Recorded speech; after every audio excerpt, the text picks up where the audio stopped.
When you're connected by shared values, you create authentic partnerships. Stay tuned.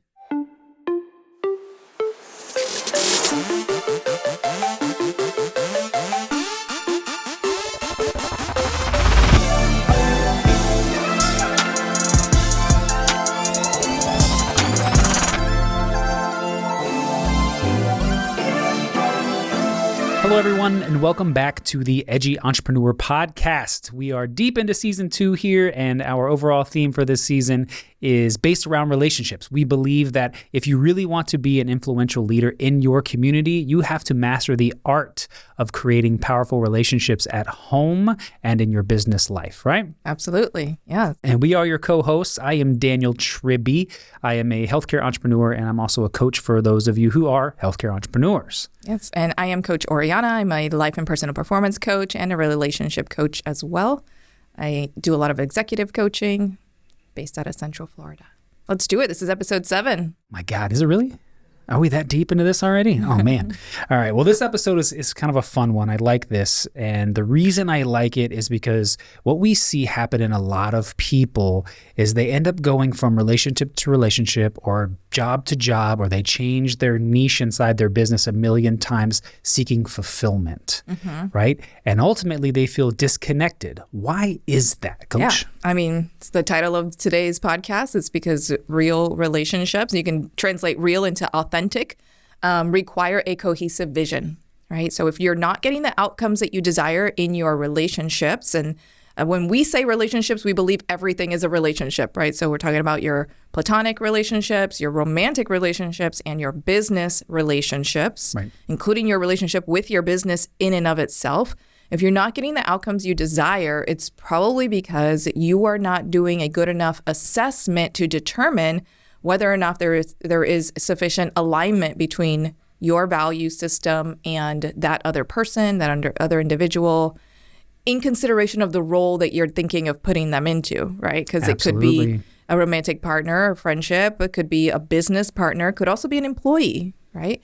And so values alignment is so critically important to relationship success and outcomes. And we want to be able to draw the lines for you today so that you can see why it matters.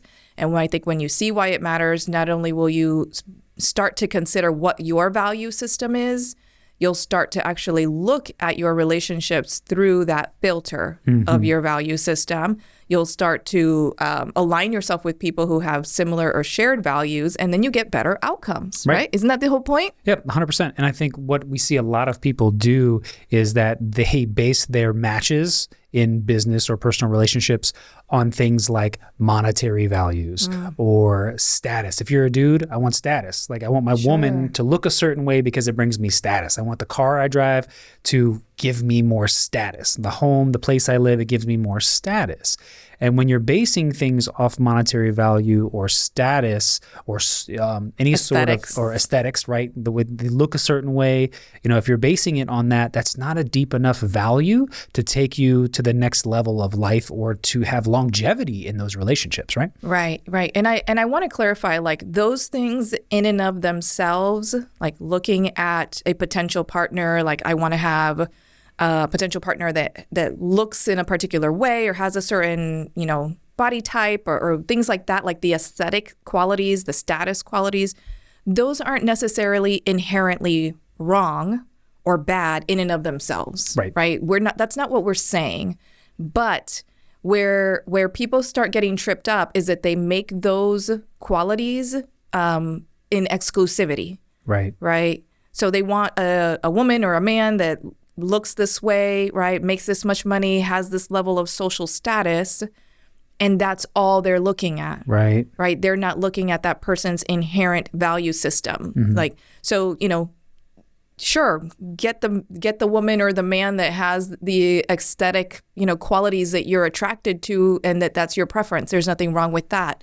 And also that they also share values with you, right? Yeah. And in order to do that, however, you need to learn what questions to ask, and you need to learn how to assess a person for that, because a person can be very good looking, and also good looks can fade over time, and also good looks will only take you so far if the person that you're dealing with is very combative, right? And is a person that maybe even embarrasses you in public or is difficult to be in a relationship with, right? Whether that be business, personal, monetary, money goes away, right? Things can happen that make money, the energy of money flow away from you or from a person. So, you've got to want to attach yourself, and you got to create attachments to people based on other factors, not just aesthetics, not just money, not just social status, things that essentially, if you look at any of those things, they can go away just as quickly as they arrived. Any of you who've listened to this before know we preach a lot about values and what values are. So in this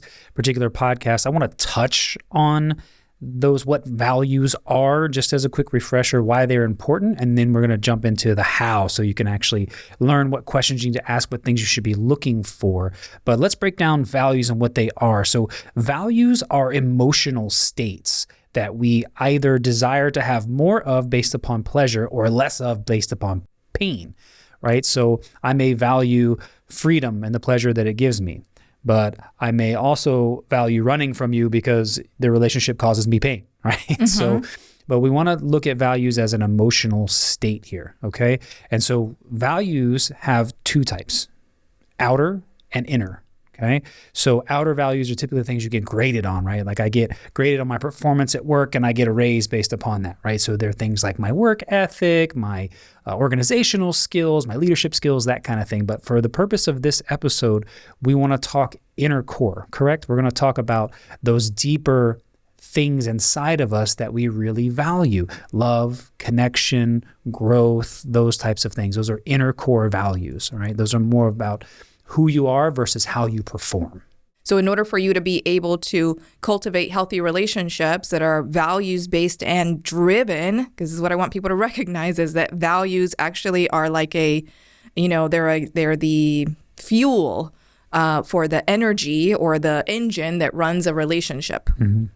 Those are your values, right? That's how deep and how important values are. And in order for two people to come together and co-create, meaning we each are in creation, so we're co-creating together a fulfilling experience within the context of the relationship, you have to have the right fuel, meaning you have to have the right values alignment. Right. Otherwise, you can each end up in a different location, in a different outcome, right? You can each end up feeling like we want to go to the same place, but the way that you believe we should get there is totally different than the way I believe we should get there.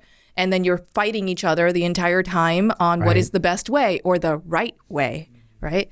And so my way is the right way, damn it. Yeah, when we talk about values and misalignment in our values, I don't think you can have one conversation without the other. Sure. Because most people are out there experiencing values mismatch, values misalignment, right, with other people that they're in relationships with. And these could be, within the context that we've talked about, but it could also be family. Right. It could be that maybe at this point in time in your life, you have found yourself in a significant values misalignment or mismatch with one or both of your parents, right? With maybe one or many of your friends that you used to have, right? Like friends, your long-term friendships from 10, 15, 20 years ago, right? And you're making newer friendships or relationships that are more aligned, right? Like I'm starting to see much more polarity in the world, just in general, right? As people become more outspoken with what their belief systems are on certain social topics, people are starting to create alignments and allyships in certain camps that maybe they would not have been as open about in the past. And when you share those similar values, it's really easy to go hand in hand with somebody and walk that path, because you can have the discussion about where we're going to go, how we're going to go, and why we want to go there, right? So those values, when they match up, make a lot of sense. But when they're misaligned, this is what it looks like. Let me give you guys Let's give some examples. Yeah, some examples so you can understand. So let's say money is a hot argument topic inside of relationships. It is, yeah. So, I would say every type of relationship, right? Romantic and also business. Very true. Right? Stakes are high financially. Very true. So let's say that if I value the freedom that money gives me, but I have a spouse who spends money like it's going out of style, I've got a problem, right? I have a values misalignment there. Or further, if I'm a very frugal business owner and I believe in keeping my profits from my business to grow the business, while my business owner values taking the profits to spend them on unnecessary shit, now we have a values misalignment. So you got to be really, really careful when it comes to your money inside of your relationships, whether they be personal again or business related, because if one of you is a spender and one of you is a saver, you got problems, and it's hard to find that synergy or that middle ground, so to speak, right? Well, it can be. And I'm even, I'll be honest in saying, like, I'm even hesitant to call it a problem, right? It's not even necessarily a problem unless the two of you make it a problem. It's what it is. It's a mismatch, right? And so let's say, for example, within the context of a romantic relationship, one of you values saving, one of you values spending, right? Even the person who values spending it on certain things in a certain way, right? Could be on material things. It could be on experiences, right? And so they don't value material things. Could be that the person who is a saver values spending only on material things. There you go. Right, that we need. And then even the person who's a spender, now you're bumping into each other because it's like, I don't see how we need that. Let's save that for our next vacation. We really need a vacation, right? Right. And so there's a lot of little nuances to this. Don't automatically jump to the conclusion that a values misalignment is a problem. Consider it to be just a part of some of the differences that people have in relationships, right, that can be negotiated over. I want to say this too, because we talked about values being emotions, right? So if I value saving money, what's the emotion that I feel? Security, safety, right? Something of that nature. Versus if I am a spender, I value some sort of what's the emotion when I buy something? I value that joy, instant gratification. I value that gratification when I spend. So again, what's the value? What's the emotional basis there? Yeah. Right? Because ultimately it comes down to more than just I'm a saver, I'm a spender, right? Why? Yes. What's the value I have in saving versus what's the value you have in spending? And you might actually find, I think this is a really critical point to make too, Coach, is that you might find when you have this negotiative conversation with your partner that you each are actually trying to get to the same feeling, right? You're just getting there in a different way, right? One of you gets there through saving, one of you gets there through spending, excuse me. And so, then when you have that conversation and you can each discover like, oh, we're each trying to get to a place where we feel like gratification, right? Let's say I feel gratification when I see that number going up in our bank account. Right. And you feel that when you spend the money, which isn't allowing the number in the bank account to go up. Right. But we're each trying to get to the feeling of gratification. Even in that, you can find a sense of understanding, of compassion, of empathy for your partner that will allow you to move past this potential conflict. Right. And into a place of dialogue, which is the entire point.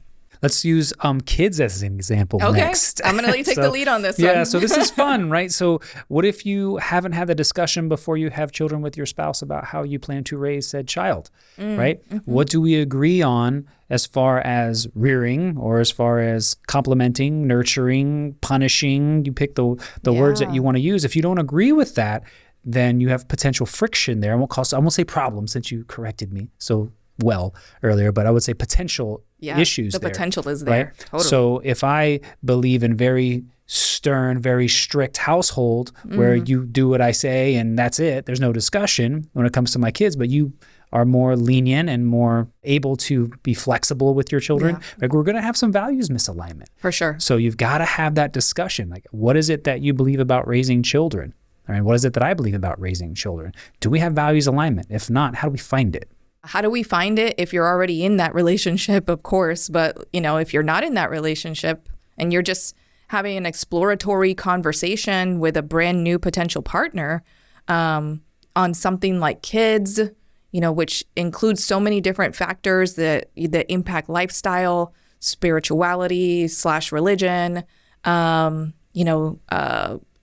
extended family relationships, things like that. If you can't find alignment early on in these exploratory stages of a relationship, that's probably a relationship that you should not be moving further into in that direction. Sure. right? This is another thing that I want to really make clear is that a values mismatch could very well be an indicator that that is a relationship you do not need to engage in any further. I've asked just enough questions to get enough clarity about whether or not this person is a compatible match for me. And if they're not, you would be doing yourself a disservice if you continue with the relationship and continue trying to push it and into the co-creation of something that it's not and that it never had the potential to be. Right. Right? Now you're trying to change that person. Now you're trying to get them to align with your value system. Now maybe even you're trying to take advantage of the fact that they're unclear on their values. Right. Right? And so, since you're unclear on your values, here are my values. Why don't you just take on mine? Right? And relationships don't work that way. Right. At least they don't feel good. They don't generate or support the experience of joy and fulfillment when they start off like that. Right? So being unclear in your value system leads you to those types of experiences, right? Where you're wishy-washy in relationships. You're not really sure if you want kids. You're not really sure how to raise them. Like, well, I don't know. What do you think? Right? Yeah. If that's where you are, you're not on a solid grounded footing to be able to show up powerfully in these relationships with boundaries and standards and requirements and things like that. And so you let the person with the stronger frame, meaning the stronger value system, take over and lead exclusively. And that might include things that you like and that benefit you, and that might include things that you don't like and that don't benefit you. And by then it might be really difficult to speak out against it if you've gone with the flow all this time. It's if you've been leaning on the other person and their authority, and then you are now deciding to push back against that authority, they're going to be like, WTF, what are you doing? Yeah. Like, what's going on right here? Exactly. Why don't you trust me anymore? Right. And so it opens yourself up, just this simple values misalignment opens yourself up to the potential of all of these questions later on that then, you are going to need something deeper than just a conversation potentially to get past it. Absolutely. So, and then last example, business misalignment between partners. Oh my gosh. All right? This happens so much. Again, I want to stress the point, why values are so fundamental, right? Because if you go into a conversation with a potential business partner and they are totally unclear on the direction that they want to go in, on where they want to see the outcomes of this organization or this project, of what they'd like to experience throughout the journey of a business partnership, right? If they're unclear on those things and you engage with them in a business partner anyway, right, where, their name is on legal documents, they're required to sign off on certain things. You now have them involved in bank accounts and contracts and all kinds of other things. Could you imagine just the kind of situation that you are putting yourself into? Because now you're going to be fighting that person's lack of clarity throughout the entire journey. You're going to be over-explaining. They're going to be over-analyzing. You might interpret their over-analysis and their lack of understanding as a lack of trust for you, Whereas you can take on that person as a partner and say, okay, where are your strengths? Oh, I just want to be a financial investor. That's what I can do. I don't want to have any involvement in the day-to-day of the business. Okay, great. Right? Now you have some clarity. Right? But even then, you're still taking a risk because they're going to be putting in the money and going, wait a minute, why are you spending the money on that? Why are you spending it that way? Right? Because there's no values alignment or there's a lack of values clarity. And so I'm saying this because I want you guys to recognize what are the red flags or maybe yellow flags that you need to be cognizant of before you say yes to any relationship, before you go in deeper into these relationships, because relationships require so much emotional and intellectual labor. Take it even further. Think about your business culture, your company culture. Yeah. One of you is really deep into your leadership style. You really want to cultivate a positive culture where people can hold each other accountable. You have reasonable expectations that are lined out for each and every position in your company. But then your business partner rules by the gavel. They have that John Wayne style of leadership, right? Yeah. Rough, tough, don't take no shit off nobody, right? It's that kind of thing. So if you have that values misalignment, you're going to create a culture where people don't know what the hell is going on. They're going to be confused. Right. And they're only going to go to one person, not to the other one. And then the other John Wayne leader is going to be going, how come everybody comes to you? right? So you've got to have that values alignment simply so that your team knows what they're supposed to do and they have good, positive reinforcing leadership, right? So the importance of these values, I hope you guys are getting them, but let's go even deeper into the importance of your values are going to establish self-identity, right? And so a lot of people don't make an identity change. We talk about this a lot. I want to lose 15 pounds to fit into my wedding dress. That's not an identity shift. That's a 15-pound goal. And then as soon as I get there, yay, woo, and then I gain that weight right back. Versus I want to lose 15 pounds so that I am a healthier individual for the longevity of my life. Right. So what's the identity shift? You don't want to make value changes for a quick 10 minutes, right? You want to make identity shifts, right? So what does an identity shift actually look like within like your own self? If I want to establish a better self-identity, what does that actually look like and why is that important? Gosh, I mean, I would say within the context of a business partnership, you have to see yourself as a business person. You have to see yourself as a collaborative contributor to a business organization and to a partnership. In the context of a romantic relationship, I think seeing yourself as a husband or as a wife, those are two completely identities than boyfriend, girlfriend, or two people who are dating. Right. That requires a significant identity shift that I truly believe most marriages fail because they fail to make the identity shift. Right. Or even into the parental. We're husband and wife and we're parents. There's another identity shift that has to happen. It's actually the parents, each person has to shift from, father to or husband to father, wife to mother. That's an identity shift, but also us as parents, that's an identity shift within the relationship itself that has to happen in order for you to be able to show up as a united front, not only to your kids, but to the extended family. A lot of people, I hear once I have something or I go somewhere, I'll be somebody. Right. And that's not how it works. Y'all have heard me say this over and over and again. You don't get the thing and become the person. You have to become the person in order to have the thing, or even more so, to hold on to the thing. Yeah. Right. So if you want to hold on to a positive relationship, you have to become the next evolution of yourself. And you have to continue to refine your self-identity to get there. Right. If you want to become the next best parent, you have to constantly redefine your parental identity. And the way you do that is establishing, reinforcing, curating, getting coaching on how to create better values. The thing about the value system that I want people to recognize when we say self-identity, right? That's how you are, or I'm sorry, that's who you are, not just how you're being. Right. Right? How you're being is part of it. It shows up, but who you are is the foundation to how you're going to be, right? How I'm going to show up actually in my behavior, in my acts as a person toward my child is based on how I see myself first and how I define the fact that, being a mother means X, Y, Z to me, right?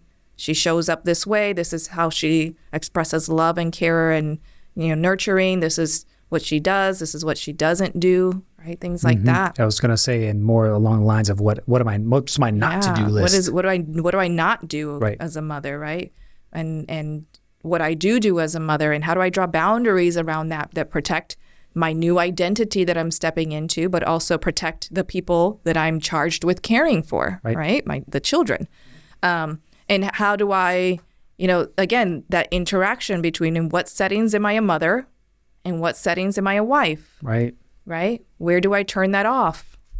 That's critically important. And that's values based. So you see, you could have multiple identities within any context of your relationships, even within the friendship, right? You already, I'm sure those of you listening, you have friendships in which you have a closer relationship with some people than others, right? That's because who you're being, meaning your identity, is different with those people. Right.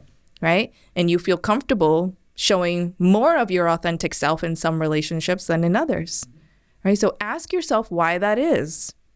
What is it about that person or that relationship that is keeping you from showing up even more authentic? Is it the belief or the feeling that that person's going to reject you, not going to accept you, judge you, or criticize you, right? And if that is the case, let's just say that those thoughts are true. Why do you continue to engage in that relationship, in that friendship?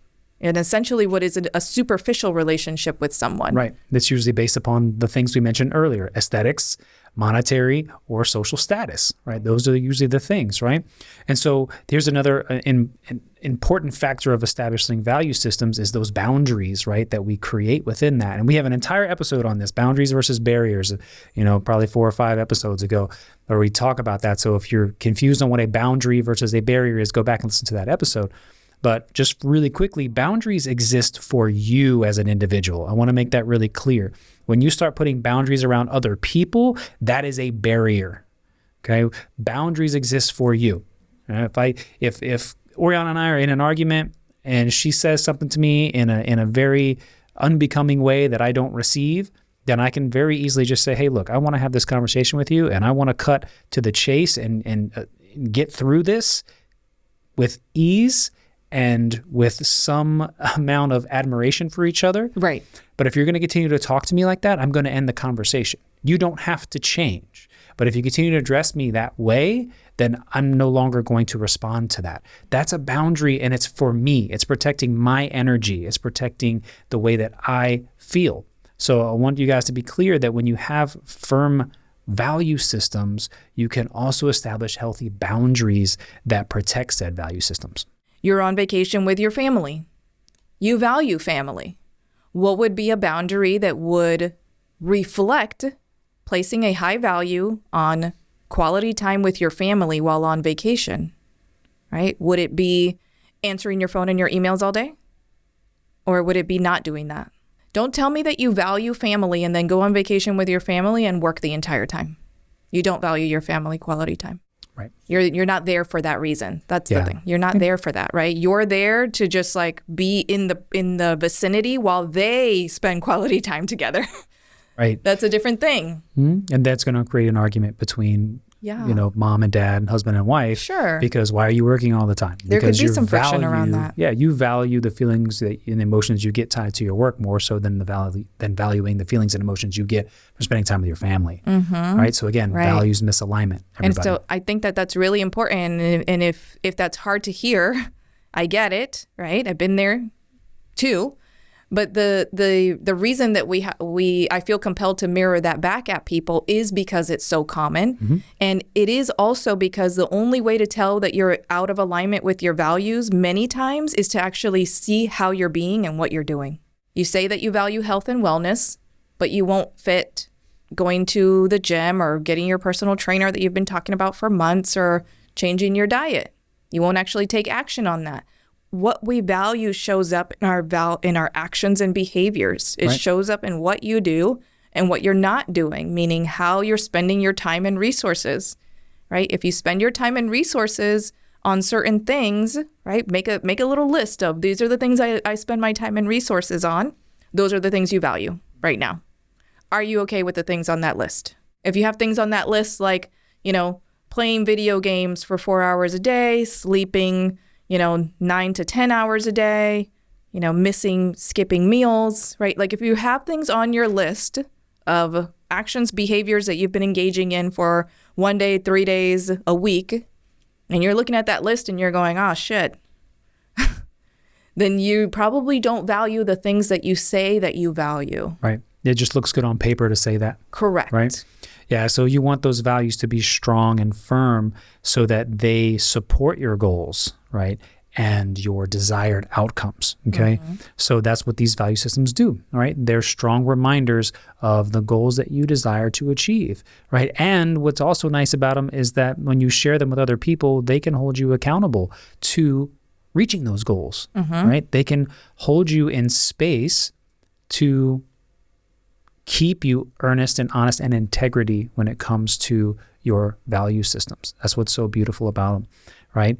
And then you get to also use those values as a filter, right? So talk about filters and value systems and how that works. Yeah. I mean, when you have clarity on a value system and you're really placing intentional effort on living and abiding by a certain value system in your everyday life, what does that mean, right? It's the converse of what I was just mentioning, meaning I actually make a conscious decision. I'm going to do these things. I'm going to stop doing these things. I'm going to either start or continue doing these other things that are aligned with these values that I want to live by, right?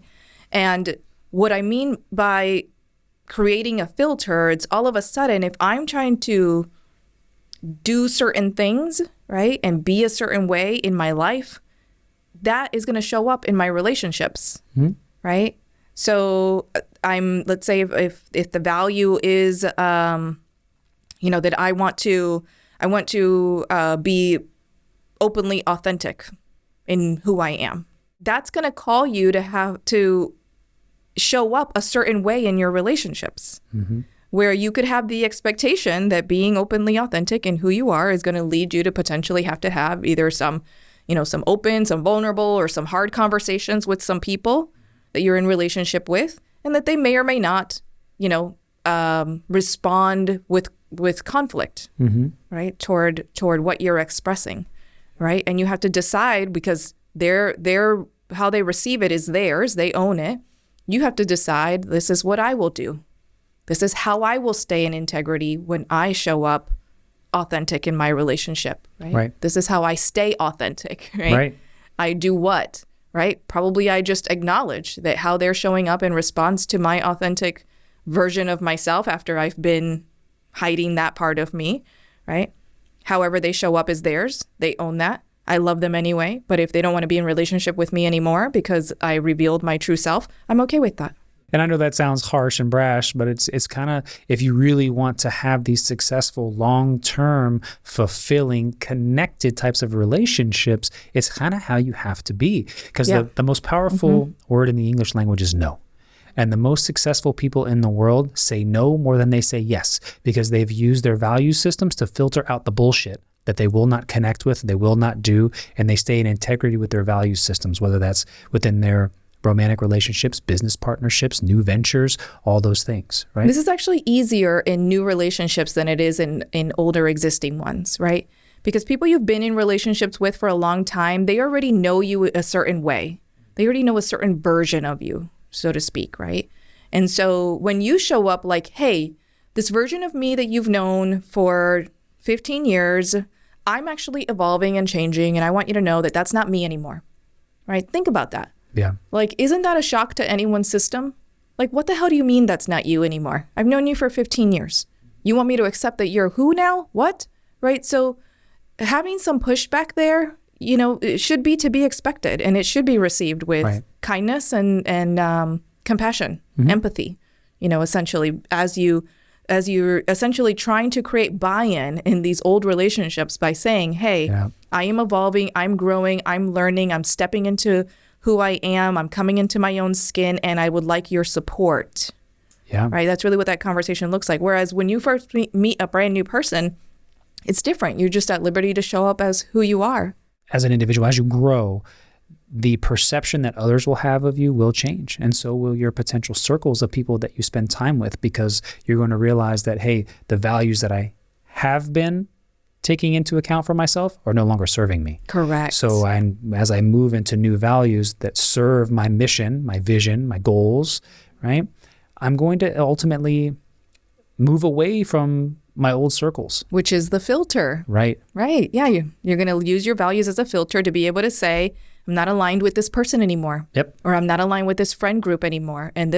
Or I'm not aligned with the behaviors that this friend group engages in anymore. Right? Like, that was the friend group that I used to, drink with every weekend. And that's not my life anymore, because my new value system is that I prioritize health and wellness and living a healthy lifestyle for the long term. There you go. Okay. I love it. How much harder are you making that value system to live if you continue spending time and resources with those people doing that thing? Oh, you can't, because you don't actually value that thing. Right. There's no value there. That's There's what no we're alignment. saying. Yeah. Right. And so when you really look at it this way, it's so much more black and white, right, Coach? Right. Like, absolutely. There's nuances to it, and also it's simple. Right. It's black and white, right? If you want to value a certain thing and be, in a certain space doing certain things, be a certain type of person, right? You have to be willing to look at the behaviors you engage in that don't support that and decide, right? Which is the same as making a commitment. Right. Decide, I will not do those things anymore.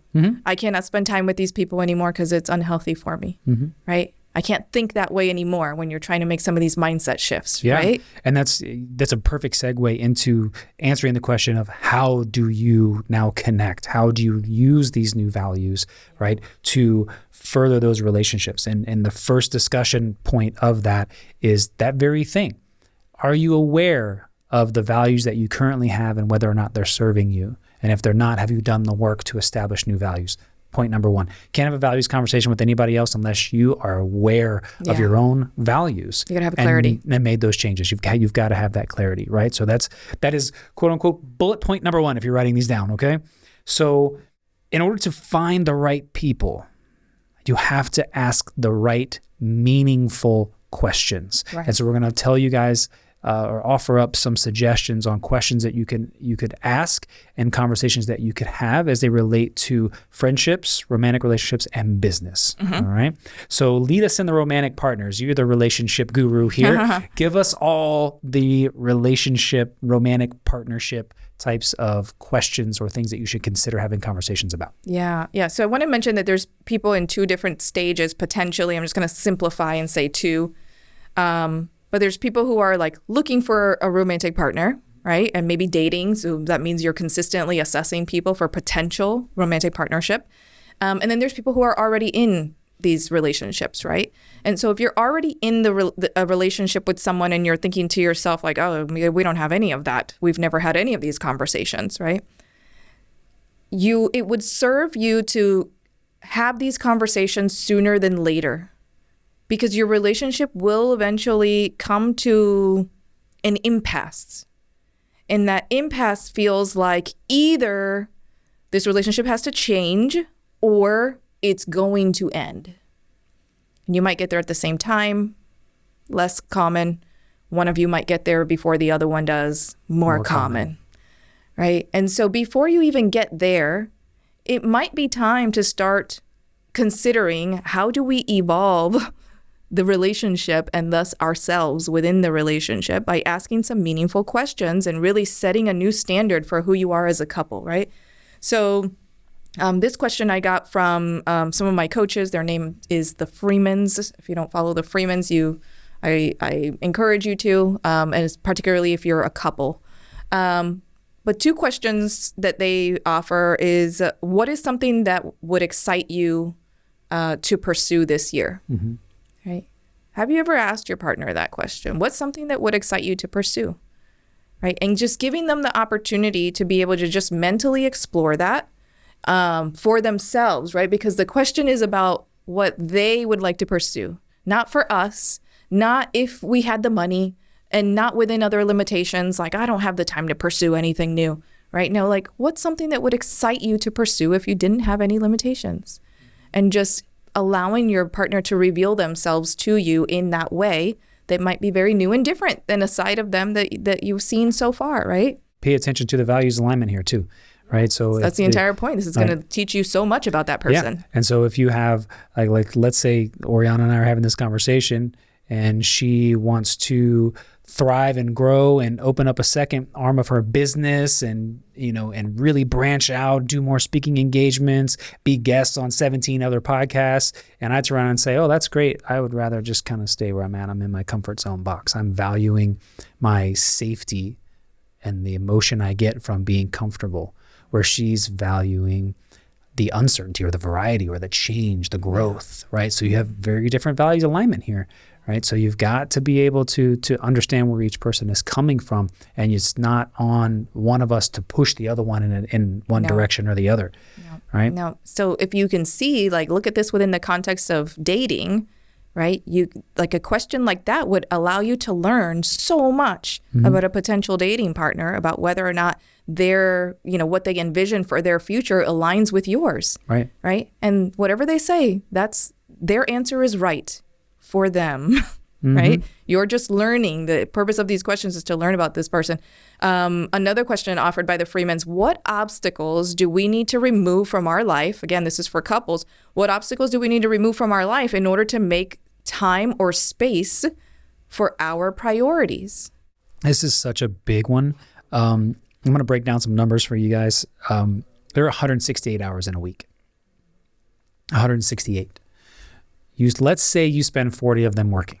Okay, in a perfect world, I spend 40 hours. In a perfect world, I spend 20 hours. But in a perfect world, it's 40 hours a week for the normal everyday person. All right. Let's call it 8 hours a night sleeping. Yep. Right. That's 56. So that's 96 hours. Okay. So what are you doing with the other 72 hours that you have in the week? This is 72 hours that you're awake. So you're not sleeping, right, and you're not working. Right. Yeah. So you mean you eat, you exercise, right? I'll give you 10 hours a week to get your eating and your exercise done. Okay. Maybe 12, right? Yep. You still have 60 hours. What are you doing with that time? Right. So the obstacles, right? You might think to yourself, well, I'm so busy with the kids. I have this, I have that, I have so many things, right? But then you spend 2 hours a night watching Netflix before you go to bed, or you get up at the same time every morning, right? You don't give yourself an extra 30 minutes to an hour to work on something, right? So how are you filling that time? So what are the obstacles, all right? Yeah. And the obstacles are typically things that are soaking up your time that you could hire someone else to do, clean the house, make meals, okay? That you could cancel subscriptions to, right? Delete the social media apps off of your phone if that's stealing time from you, right? So what are those obstacles? And please don't tell me you don't have time. Or that you could ask your partner to support you, right? Take the kids off my hands in the mornings for 1 hour so that I can have private quiet time, right? That would help me show up better in our relationship and with our children, right? Like Perfectly whatever done. it is, ask for what you need, but you cannot ask for what you need if you don't know what you need, But if you're really looking at this, what obstacles, looking at the obstacles is really, really good. And having this conversation is so collaborative and feels so good with a partner, because it really opens you two up to exploring the fact that whatever the circumstances are that you're in, you can co-create something better. Absolutely. And the first step's always with yourself, right? Get clear on your own value systems, okay? The tools and the questions and the things we've given you in this episode will help you identify those, or at least open you up to doing so. Hire a coach, get further in depth into what you're valuing now, find out if it's serving you or not. Yep. And then once you can put those into play, you will start attracting those other people, right, in alignment with your values, okay? And if you're looking to go deeper into some of our conversations, we do have a community that we've curated. If you would like access to said community, you can text EDGY, EDGY, to 33777, and you will get a return text that will give you a link to join our Facebook community, where we do other live events, we do trainings, we communicate with other people, you can interact with us. So we'd love to have you be a part of that if these conversations are ones you want to get deeper into. Thank you so much for joining us. We appreciate you. If you enjoyed this podcast episode, please share it with somebody that could benefit from it as well.